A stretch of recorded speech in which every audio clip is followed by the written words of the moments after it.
You're listening to the Cricket Podcast. Welcome back, everyone, to the Cricket Podcast, where there's 2 teams left to go in our IPL team preview podcast series. We are up to the final 2, the finalists from last year, Sunrisers Hyderabad, entering the fray. Last year was good for them. They were a fun team after years of being not that fun. So it was good to have SRH kind of rejoin the party. And even in the years where they were good, they were kind of like efficient good, weren't they? They weren't sexy good. Last year they were sexy good.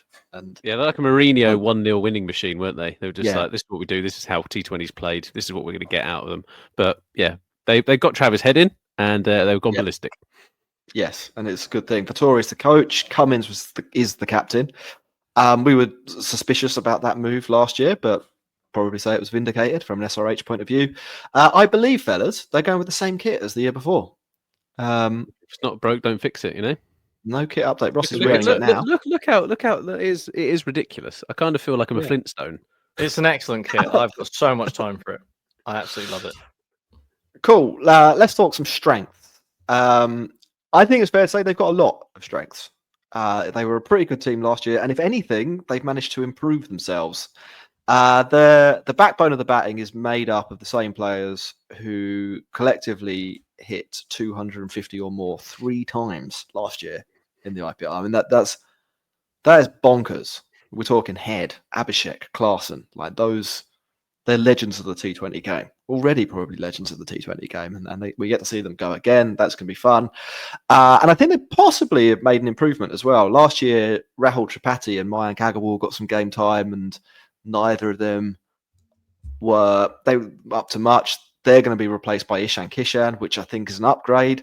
He can also keep wicket, which means that Heinrich Klaasen can just rest and bat, which is, pretty decent. And speaking of Klaasen, you can probably make a good argument that he's still the best T20 player in the world. The gap might have narrowed over the last 12 months, but he's pretty phenomenal, and he kind of works well in IPL conditions as well. Like, he might be the most devastating hitter of spin going. Nicholas Pooran, reflected cool, in his but retention price as well, wasn't it? Like they did pay over and above to kind of keep him in that team. So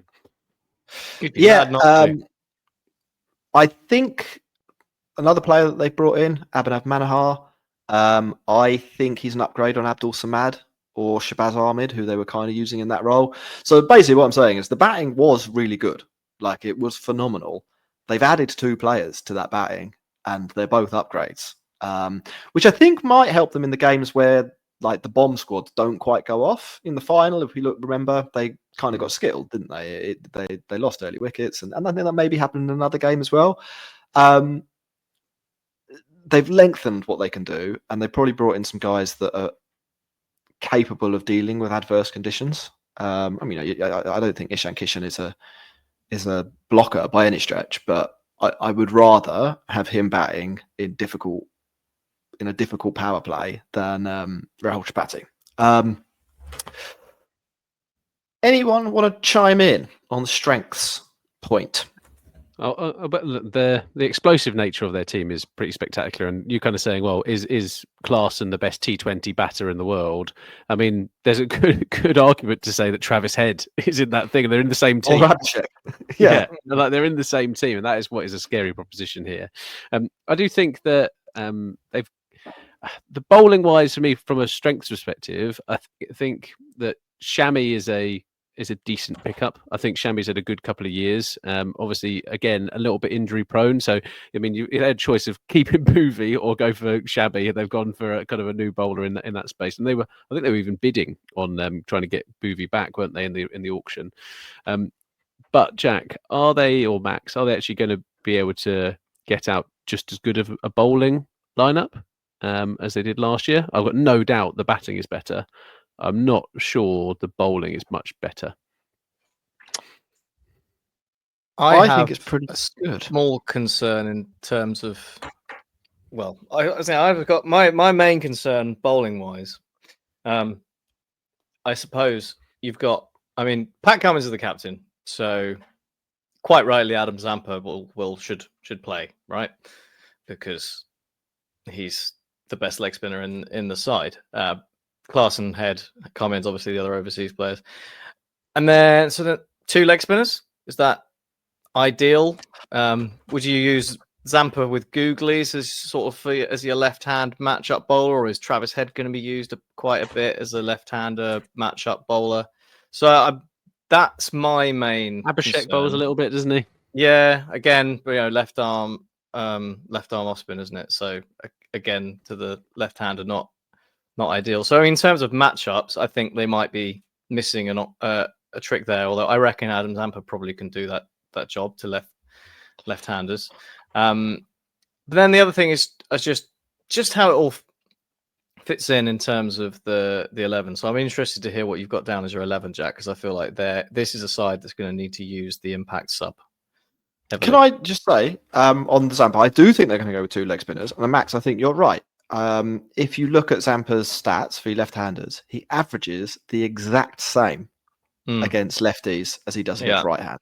I mean, 21.3 v 21.1. He's half a run more expensive against left-handed batters, but I don't think there's actually any problem here using Zampa there. I like there'll be people who are saying, oh, you can't have 2 leg spinners. You can if one of them is Zampa. Zampa's really, really good. Like he might be the best leg spinner in T20 cricket. But that's he's certainly the best overseas leg spinner in the competition. Arguably the best leg spinner in the competition. I think also one of the criticisms leveled at Rahul Chahar is often that he doesn't have enough variations, especially he hasn't got a good a googly. So then when you think about it in that way, you kind of do have 2 leg spinners who are very different bowlers. So maybe it will work. I think myself out of it. I think Rahul Chahar might be. I wouldn't say have a limited role, but I don't know if he will be played in every game. I think they actually might go with Unad, which isn't great. Like I will say that, and I do think if you were gonna say they have a weakness, Harshal Patel and Rahul Chahar or Unad, I think that is where it is. Yeah, it's not a huge one. There are worse teams. Like with bigger weaknesses than sort of a sort of dependable leg spinner and a sometimes lose the plot seamer. If I was a Sunrisers fan, that might cost you a game or 2, one of them going around the park, but the trade-off is sort of worth it for all the batting. And Mohammad Shami's going to do good stuff in the power play, and Pat Cummins showed his versatility last year, so I don't think you have to worry about that. And you can get 4 overs of Zampa, and like Nitish Kumar Reddy, he can send down some balls, can't he? 11. Someone wanted an 11. Travis Head, shock, and Abhishek Sharma, like another shock. That's a controversial duo. The best opening partnership in the competition, isn't it? Let's be honest. Ishan Kishan probably at 3, but is there a potential that they use Nitish Kumar Reddy because he's a right-hander? Possibly 3, 4. There's 3 lefties opening up. Some people don't like that, so don't be surprised to see it flipped around a little bit. Big Heinrich. I've gone with Aniket Verma at number 6, Nabhanav Manohar at number 7, but I think all of that will be quite interchangeable. They'll have an idea when they want Heinrich Klaassen to come in, and the rest of the team will fit around that idea. So that's how it will be. Got Heinrich Taidi as well. Don't forget him. He's a big fan on the on the Discord. Well, they I think probably picked up. He's all right, to be fair. Yeah, I think they picked up good domestic players that theoretically could transfer pretty well to the IPL. Yeah, they're not going to win. I don't think they're going to. I'd be surprised if they're winning purple caps or smashing centuries, but they're probably not going to shit the bed when you need someone to keep it ticking. You can have a reliable 30 or 20 or so. That's ideal for this side, isn't it? 25 of 20, and then give Heinrich the bat. Like that's also acceptable. Just don't bog it down too much.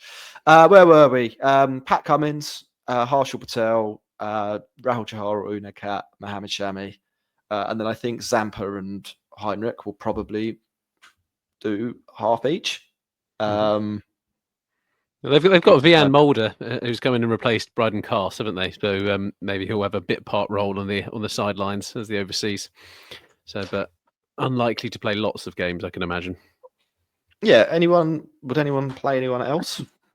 Any Simajit dispute? Singh's done okay for CSK a little bit. I thought I quite enjoyed watching him bowl, but I can remember him being relatively expensive. But yeah, I think I thought that as well. Then I went and looked up his stats, and actually not too, especially considering how expensive everyone was last year. He did okay. He was sort of like 8.9-ish last year, 9-ish the year before. I think teams are going to be scared to play SRH.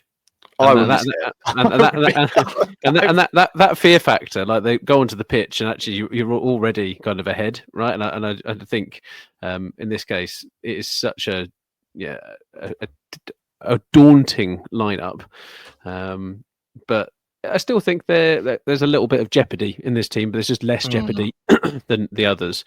And I do think they've got some grown-ups in the batting lineup. Last year, there was a couple of people there who were just like, what are you trying to put together here? And I think they've got away from that, which is good. So, yeah. Cool. I have gone as a weapon for nitroglycerin. Nice. Which is, I think, the chemical compound that makes up TNT, but it's even more explosive. Yeah. 49% more energetic on a mass basis than the standard definitional value assigned to TNT. That follows my understanding of nitroglycerin and TNT, which is entirely based on Crash Bandicoot, if you remember that. How good are they? They're contenders for the capital C. I think best team in the tournament. I'd be stunned if they don't make the playoffs. I think they're the one team where I'm like, they have to be in the final four. Like, I can't see it going wrong.